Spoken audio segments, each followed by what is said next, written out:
Hi, everyone. Welcome to another episode of Conversations with Dr. Cybersecurity. And today we're going to visit New Zealand. I have a very special guest from New Zealand, Sai Honig. Would you introduce yourself, please? Well, good morning, everyone, or wherever you are in the world. Behind me is Wellington, a snapshot I took on a clear day. And I have been here in Wellington for 6 years. I'm currently a senior security consultant working on a bank here in New Zealand on building some cloud applications. My question for Dr. Mansur is, we hear all this talk about the need for diversity, not just diversity of Mm, gender, diversity of race, but also diversity of backgrounds.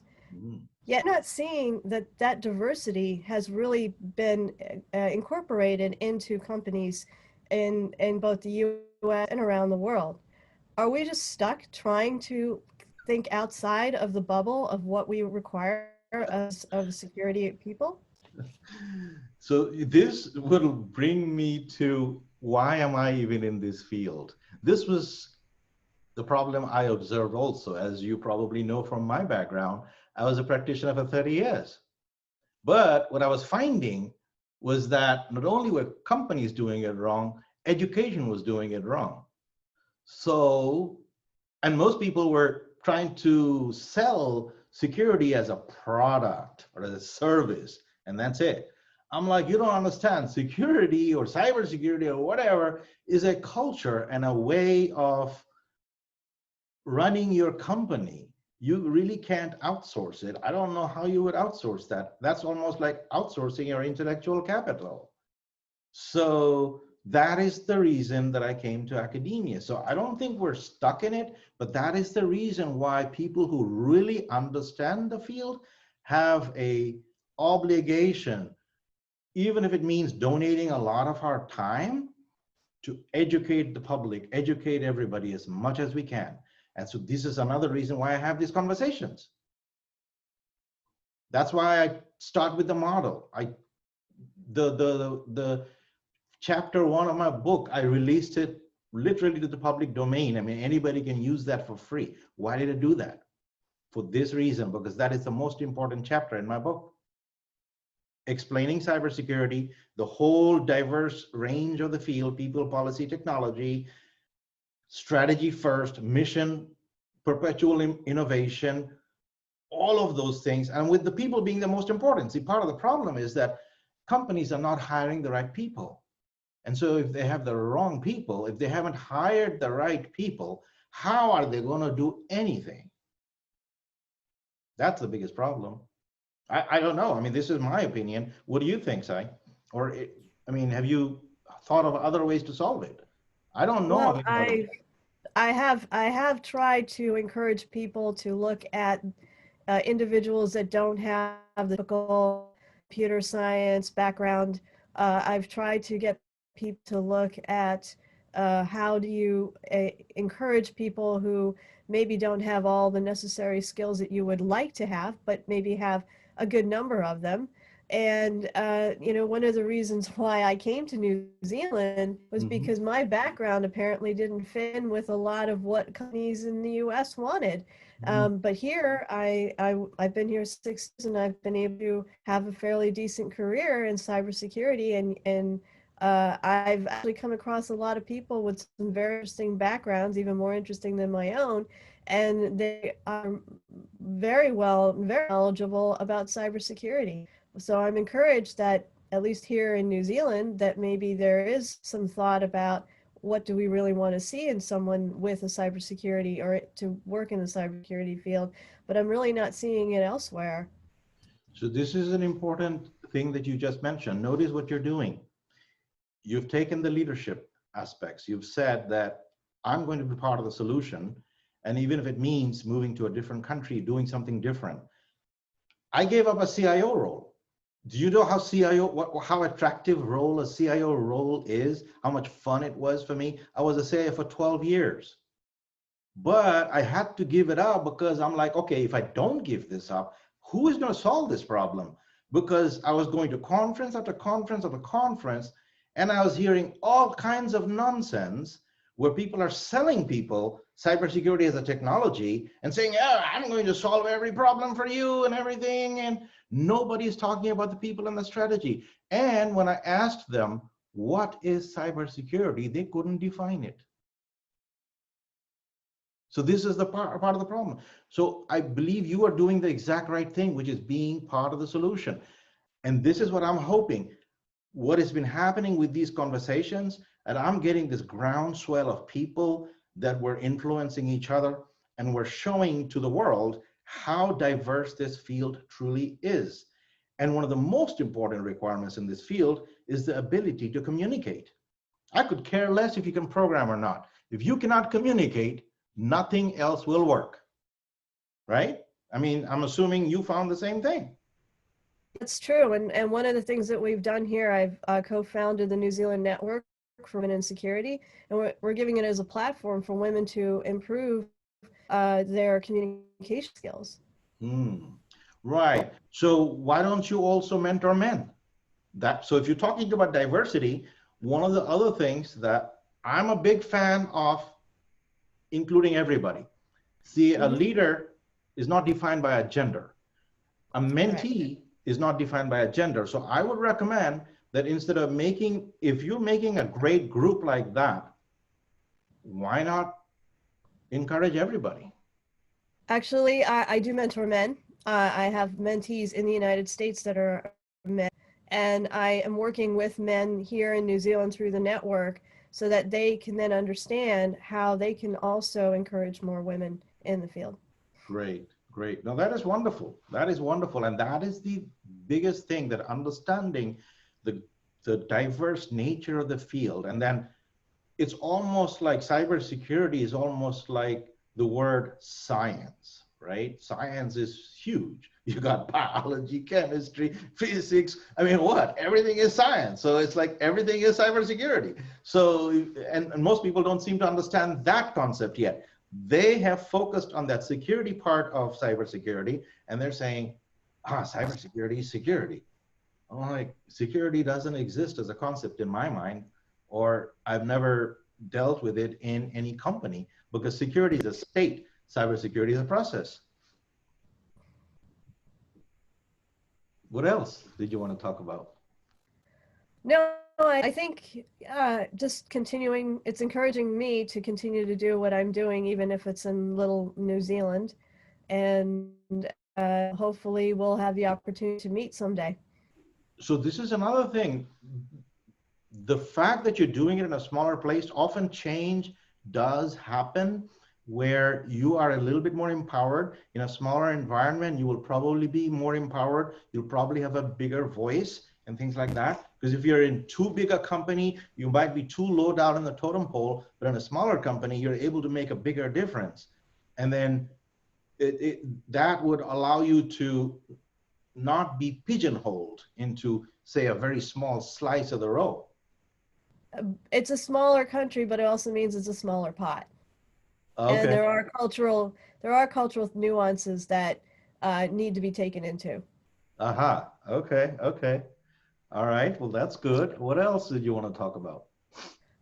I think that was really my question. I actually wrote Okay. that question down a couple months ago when you and I first communicated. It was All really right. just about encouraging how we're not seeing that diverse background, diverse nature of individuals in the cybersecurity field, and yet we talk about that we need to have that diversity. We need to fill in this gap that we have, this workforce gap, and yet here are all these individuals that I see with very amazing backgrounds, and yet they're having difficulties getting into this field. Well, the other problem that we have to work on is teaching the executive. So I don't know if you, as you run into the people of your sphere of influence, at least share with them that video that is on my website, the video of the first chapter of my book, the 25-minute video. It gives them the whole concept of why cybersecurity is a business discipline. It talks about the people, policy, technology, mission, all of that stuff is right there in that video, and it's completely free to use. I would encourage you to maybe use that in your education of executives and whoever is in your sphere of influence. I'll certainly do that. Thank you. All right. Well, great. Well, fantastic talking with you then. I will then bring in David McHale. David, would you please join us and introduce yourself? Yeah, absolutely. So my name is David McHale. I live just outside of Washington, D.C., and I run HaleBytes, information security firm. We primarily focus on security culture and giving companies tools and training to kind of build a better security control culture in their organization. So we focus a lot on phishing training, on security culture education videos, and on dark web monitoring, so kind of compromise monitoring to give folks an idea of when they've been compromised. So leading on to Sai's question, actually, I wonder how early you think cybersecurity should be taught and kind of how it can be made easier to access for folks. So this is a fascinating question. How early? Well, this is the other thing. How early should science be taught? Right? I would say as early as people are able to understand science or business, they should be able to understand cybersecurity. Because to me, this whole field is really what is the modern field of business. Because I've never done a cybersecurity strategy without a business purpose, right? So if I'm going to be successful in any business strategy, I have to understand the mission of the business, what tools, data, software, hardware, people, strategy, policy that I need, and then put that all together in such a way that it powers that business forward, right? And that is what I basically said, that cybersecurity leadership is what powers the modern organization. So whenever it is appropriate to teach somebody about business leadership, it is appropriate to teach them about cybersecurity leadership. Absolutely. So with that, one of the big values I see in encouraging that greater diversity, and in my community, I've tried to be a mentor for folks, especially in underserved communities, to help them learn about cybersecurity and learn that it's an option. How do you think that user empowerment has changed in the remote era? Because a lot of the events I was doing that were in person are no more, and it's very different. You know, even now, this conversation we're having, to have it entirely in Zoom, it's a very different experience, and for some folks, it's not nearly as accessible. Yeah, so accessibility, this is one of the reasons why, even when I was a CIO, one of the things that I used to work on big time is the expansion of broadband and those kinds of access as much as possible, as widely as possible. And that is why, if you remember, during the first downturn, 2007, 8, 9, around that time, what was that, the ARRA Act that was passed? It actually gave tons of money to many cities, as well as healthcare. So even the Affordable Care Act, when that was passed, a lot of that included incentives for providing people technology access. Because if you think about us being a modern country, doesn't matter, modern world, right? Without technology, we're going to be left behind. Any country, any society that does not embrace education and technology as it is progressing is going to be left behind. So it is ultra important. And I'm so glad that you even talked about that, and you mentioned that this mentorship and things that you're doing is important.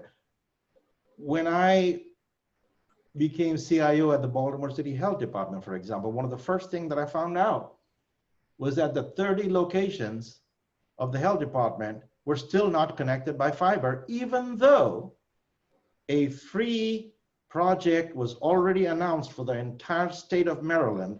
All somebody had to do was tie themselves to that project. If you were a public school, if you were a government agency, if you were a healthcare provider, because Baltimore City Health Department is part of the city of Baltimore. That's a government agency. So they could get free fiber, just just run out there, because running fiber is no joke. Because if you're running fiber in from a city, you don't want to get 20 businesses and leave out 30 others, right? You want to get them all as quickly as possible, sequentially as possible, because later on going and reconnecting anyone is very hard. So the people like us who are keeping ourselves knowledgeable about what is going on, I think we do have an obligation to continue to educate members of the public, help donate as much time as possible, because after all, I sincerely believe life is all about contribution, right? Sometimes I do things and I don't get compensated for, but that's okay. There are plenty of other things that I do that are compensated, and as long as I am able to earn a living, I'm okay with that. Gotcha.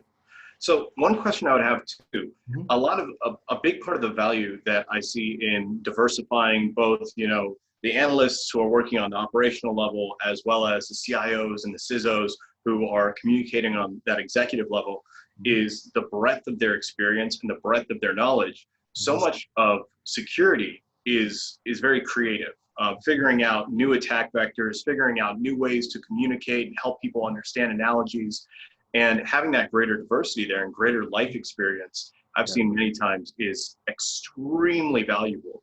When we're talking about, mentoring folks in the community, typically we're talking more on that analyst level. Do you think that there should be a greater focus in coaching, coaching executives existing, or trying to move folks into those CIO roles, into those CISO roles more actively than, at the lower level, getting folks into analyst roles? Kind of what's your perspective there? Another fantastic question.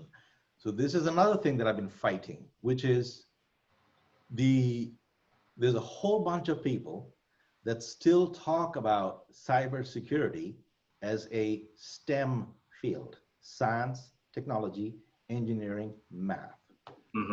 Unfortunately, in those disciplines, communication is never stressed. And yet, without communication, you can never succeed in this field, because it's all about, you just mentioned a very critical thing about our field, which is that it is not about 2 + 2 always being 4. It is about answering unanswered questions, things that don't have a clear answer, things that might have 4 or 5 correct answers, and I have to figure out what is the best answer. If you took the CISSP test, you probably also know every answer was a correct answer. I had to figure out what was the best answer.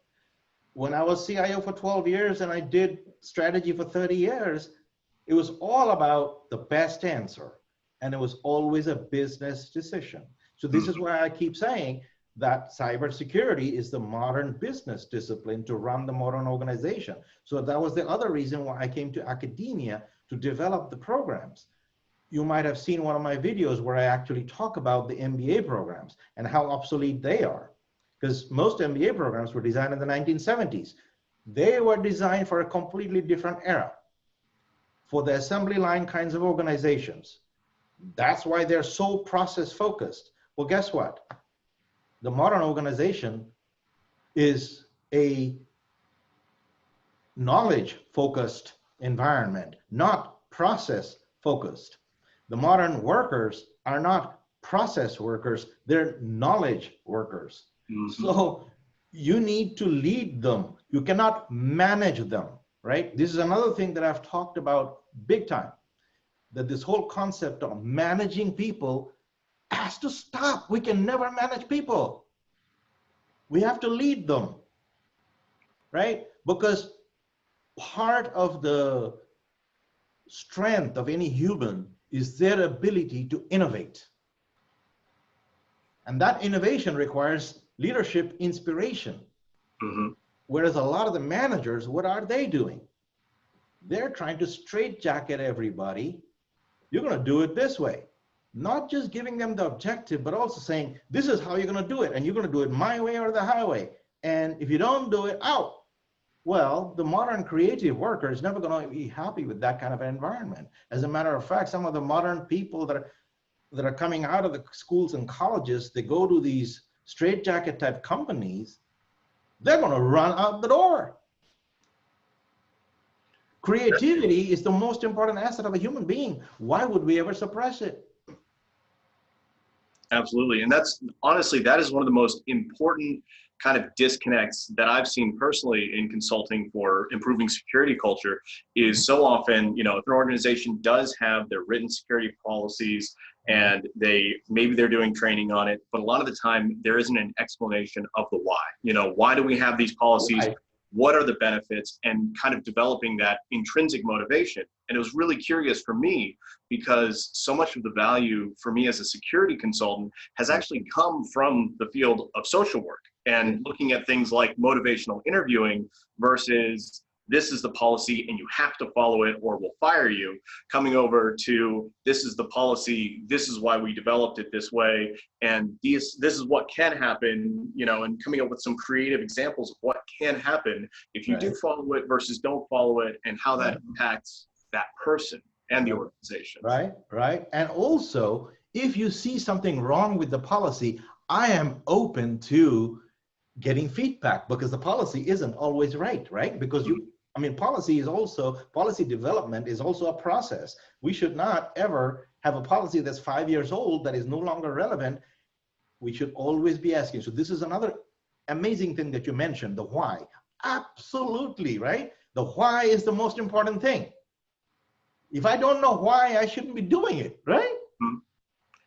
So I would be really curious about your thought then with the why, because so often folks, I've seen this again and again and again and again, where people are extremely creative and they want to accomplish their mission, they want to do well in their job, and they see a policy not as something that is empowering them or empowering the business, but something for them to circumvent. And people are very creative, so often they come up with very interesting and creative ways to circumvent those policies. But I so often hear it phrased as humans are the weakest link in cybersecurity. And it's a phrase that kind of bothers me because so often they are trying to do their job and they see security as something that is reducing their efficiency and that is getting in the way of the business goals versus supporting those business goals. So I'd be curious kind of what you think of that phrase and what you think of, that creativity of people in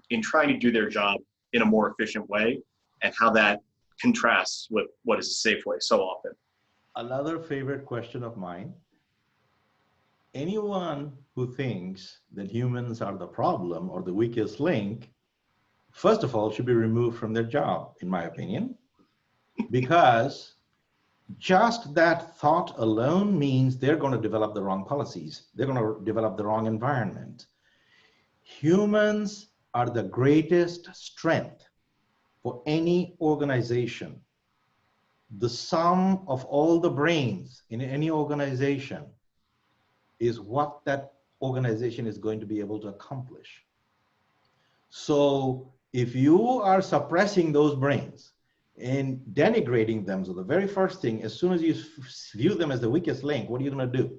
You're going to try to monitor their behavior, prevent them from doing things.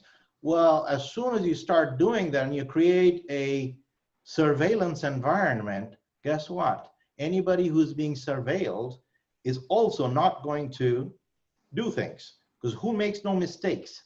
Somebody who does nothing will never make a mistake. Somebody who says nothing is never going to say something wrong. So this whole culture of trying to make sure people never do anything wrong or say anything wrong is completely wrong. That's the wrong way to treat humans. We have to inspire them, give them incentives to do the right thing, and we should never focus on the process. So this is the thing about management, and that is why the thing about management and leadership is so important. Why did I not call my book Cybersecurity Management? I purposefully called it Cybersecurity Leadership, because management is more interested in the process. That's what you were talking about. Notice that's what you were talking about. But you see, a cybersecurity professional is never interested in the process. They're interested in the final outcome. Here is the outcome I want. I want perpetual innovation. I am willing to change the process, do whatever is necessary to get me to this final goal, which is business success. And oh, by the way, I gotta have the confidentiality, integrity, availability, all that stuff. But at the end of the day, my business has to succeed. Otherwise, it's completely useless. Everything is completely useless, right? Mm-hmm. Yeah, absolutely. So, I mean, with that in mind, then, what do you think is the greatest threat for security, for business success, going into, you know, halfway through 2020, going into 2021, both internally and externally? Like, Greatest threat is usually the organizational chart. You will often find that you have the wrong executives in charge or no executives in charge.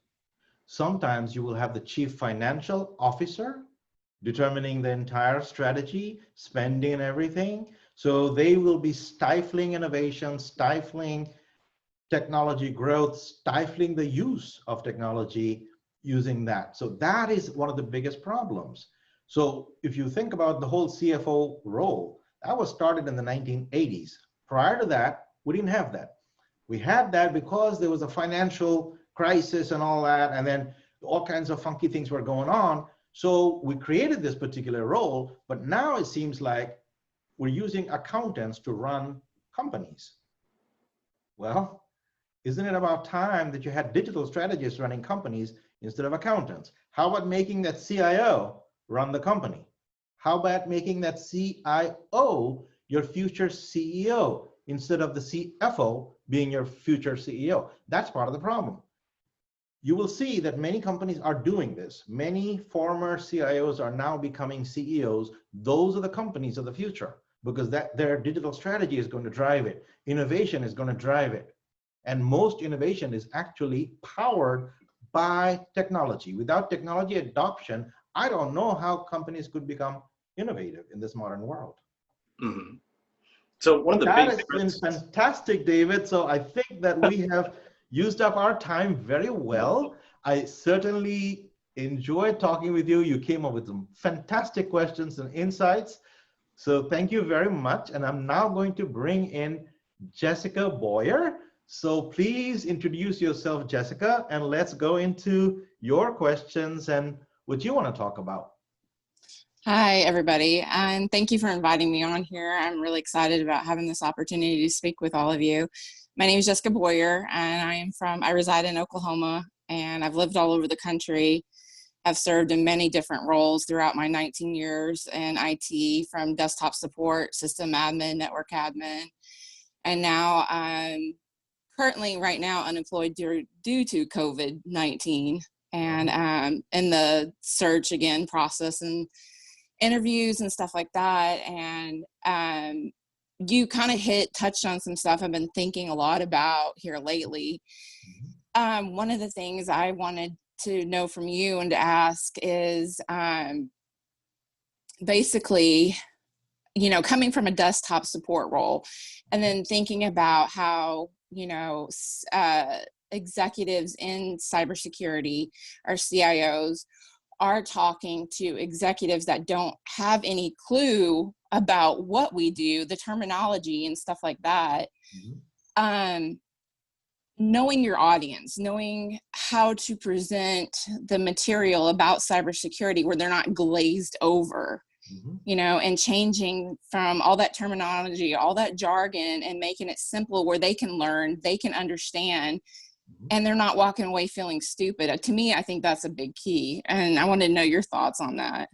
I think you hit it on the nail, because you have to explain it to them in a way they will understand. So this is why that chapter 1 of my book, which is already on my website and available, is the chapter 1. So what is cybersecurity? You want to try to really understand that. It's 25 minutes long. But even if it means listening to it 20 times, listen to it and then create your own spiel of explaining cybersecurity. Explain it as a discipline that focuses on business enablement, right? The moment you try to sell security, it will never sell. To a CEO, they don't care about security, but they care about innovation, productivity, enhancing revenue. So I've always said, see, in the 30 years that I practiced this, I never talked about security.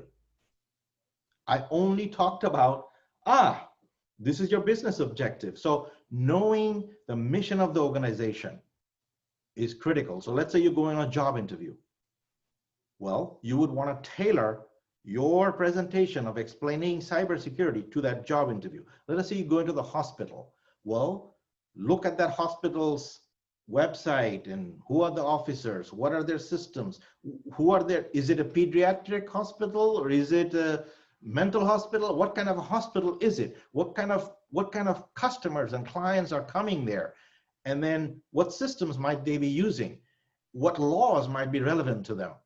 Could you now talk about yourself as a strategist and say, I will be able to tailor the strategy to you. And one of the first things they have to understand is that any old cybersecurity professional won't do for them. Whoever comes must first of all be interested in their mission,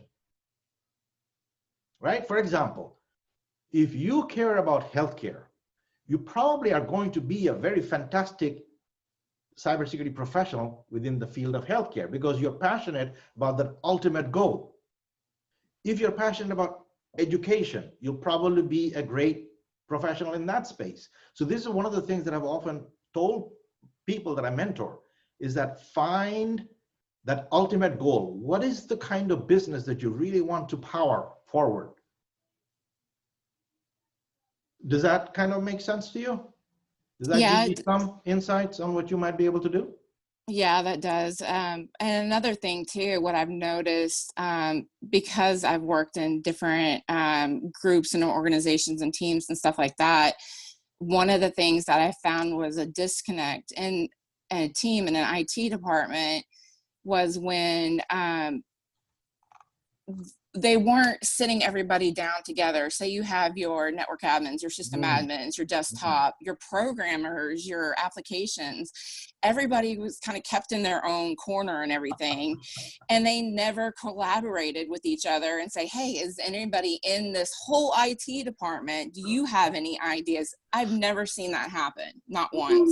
So you see, that's an immediate problem that you can address during your job interview, whenever you get a chance to talk to people, because see, that is what you bring, because you see that particular problem. So in the 30 years that I was a CIO, we always used to have a weekly team meeting with everybody in there. And guess what was one of the things that I used to do? I would have a different person chair the meeting. What did that do?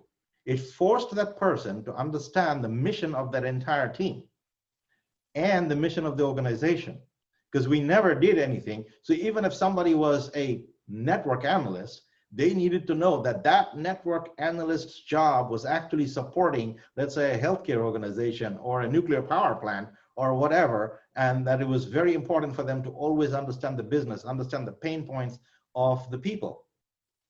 So you have already identified this as a problem. When you go to a job interview and if you start talking about like this, that I will tailor this, I will build a team, you will be hired as a cybersecurity executive. You are already thinking like a cybersecurity leader. You see that? Yeah. I mean, and two, one of the things that I've done more of and pushing myself to is mentoring up and coming people that want to get into IT, and it can be all range of ages and you know, males, females. And one of the things they always ask me is, what do you think about the A+? Because some of them start like in the middle, you know, with like application and programming, but they don't have that robust of knowing hardware too, how it all works together. And I've brought up the fact that, yeah, I think it is a good idea to get into that. I think it is good to know how every system operates and together and have that robust education, you know, tie it all together. Absolutely, absolutely. So this is the other thing, that in my team meetings, everybody had to give a 5-minute presentation about their area. They also had to cross-train each other. So if I had a network person and say a Linux systems administrator, They had to cross-train each other. Yeah. So how do you say you're in a company and that you want to change that culture and you're kind of like, you know, not the lowest on the totem pole, but kind of mid-level? Like, how do you foster that? How do you get those cultures changed to where you're working like that? Well, unless you are in the right positions, you won't be able to. So you can already see that your mental development is already at a leader position. So you should be applying for those kinds of positions. I personally think that sometimes people make a mistake when they're searching for roles. They're often underselling themselves. You are already at a position where you should be a CIO somewhere, developing the strategy. I am serious. Yeah. I will tell you a story. This actually happened. One of my early readers who read my book basically had a situation where their CIO left. And he went to his boss and said, I think you should apply for the CIO job. And his boss, great person, she said, no, I'm not ready. And she was gonna like turn down that opportunity. So what my friend did was he said, okay, no problem. He bought her a copy of my book and basically said, look, this book already has everything that a CIO needs to do or a CISO needs to do. Why don't you read this book and then see how you feel? Well, guess what? After reading the book, she said, oh, this is almost like a cookbook. Yeah, it has everything in there. She did apply for the role. And then I actually met the guy again 6 months after the young woman had been given the role, okay? She'd been given the role, and I said, what happened? How did it work out?